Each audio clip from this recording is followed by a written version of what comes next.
The life of a homicide detective isn't exactly what it seems on TV, and our next guest would know. He's a police detective who participated in the TV show The First 48. Please welcome Detective Steve Orona. Welcome to the show.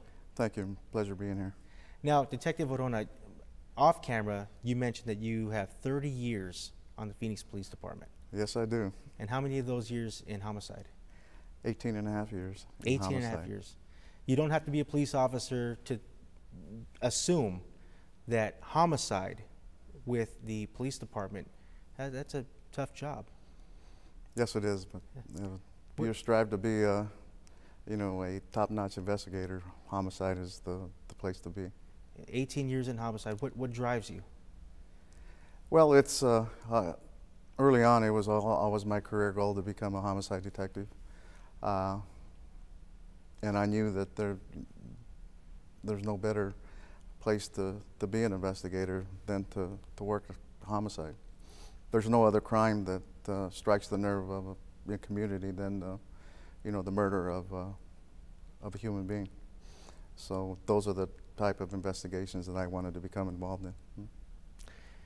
Well, I appreciate you wanting to be a part of the homicide for so long, and the passion and the commitment. And I think you're right. I can't think of an incident that would take place that would strike the nerve of an entire community. An incident like murder. So with that, what are some of the challenges, the day-to-day challenges, when you go into work and now you have a case that you have to investigate?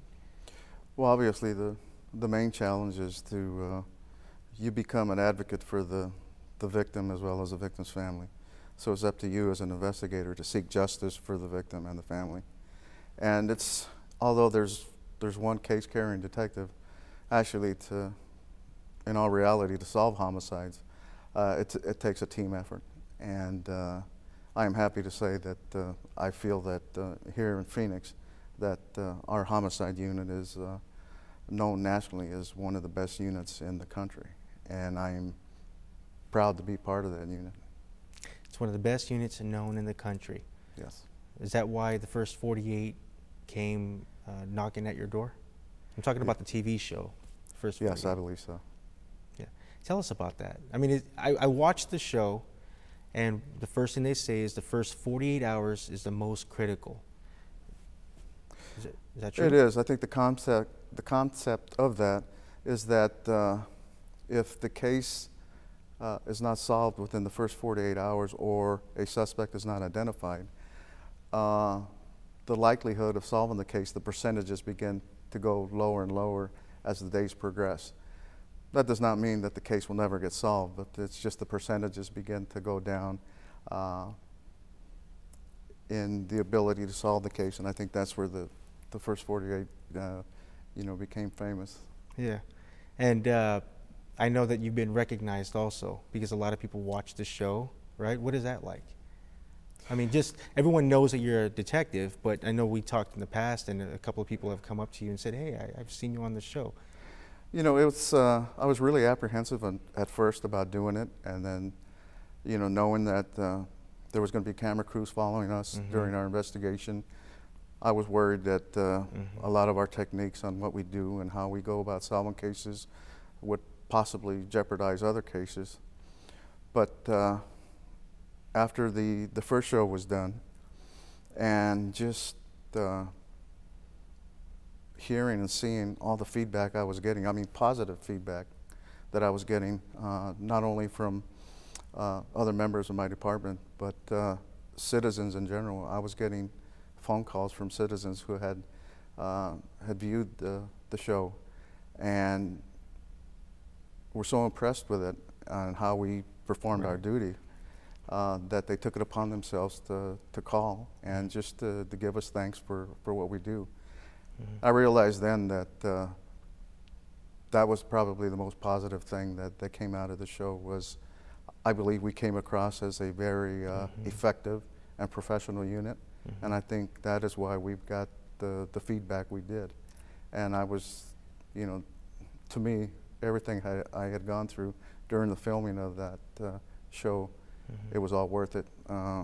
because I saw the end result of that. And I was fortunate enough to solve those cases that were depicted in the show. Right. And I'm glad that you mentioned something in there, because when I watched the show, and opportunities like this, giving you this opportunity to talk about what you do, it's important that the public realizes the professionalism and just how much our detectives do to solve those crimes, the commitment level that you put forth in these cases and your colleagues put forth in the case and the workload that they're doing also. And that's why I appreciate the show. You are really looking at everything to solve that crime for not only the victim, but for the family and the entire community. So with that, I do thank you for your commitment. 30 years with the police department. So what keeps you motivated? Well, what really keeps me motivated, and a lot of people don't know the story. I mean, it came out in the first segment of the first 48 was back in November of 1991. I had a brother, 28 years old at the time, who was murdered in El Sereno, in the east side of Los Angeles, California. His murder has gone unsolved. And a person cannot, profess to know what it feels like. An investigator cannot profess to know what it feels like to lose a loved one unless they've actually have had one taken in a violent manner, which I have. And I think it's because of that experience that has made me a better detective and has given me the desire to do the best I can to solve these homicides. And it also has really helped me in dealing with the family of the victims. Thank you for your service, Detective Orona. Well, thank you. It's been a pleasure to serve the citizens of Phoenix. I hope you enjoyed this episode of DTV. I'd like to thank our guests for joining me, and I'd like to hear from you. Please feel free to call my office, send an email, or visit phoenix.gov/District 5. And you can connect with me on Facebook, Twitter, and YouTube. As we close out this episode of DTV, I'd like to welcome once again to the DTV Lounge, Severe Ted. Take care, stay safe, and thanks for watching DTV. Take it away. I rode you out onto the bay. There were no words, there were no tears. It was better that way. I laid you down among the waves. The waves. What will I say about you tomorrow?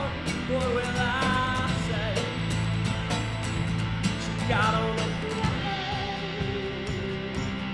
just flew away. I don't expect I'll hear from her anytime soon. She's the kind she can pack up and disappear. Like the summer, like a night sinking slow through the water. Oh, I try, but I just can't recover.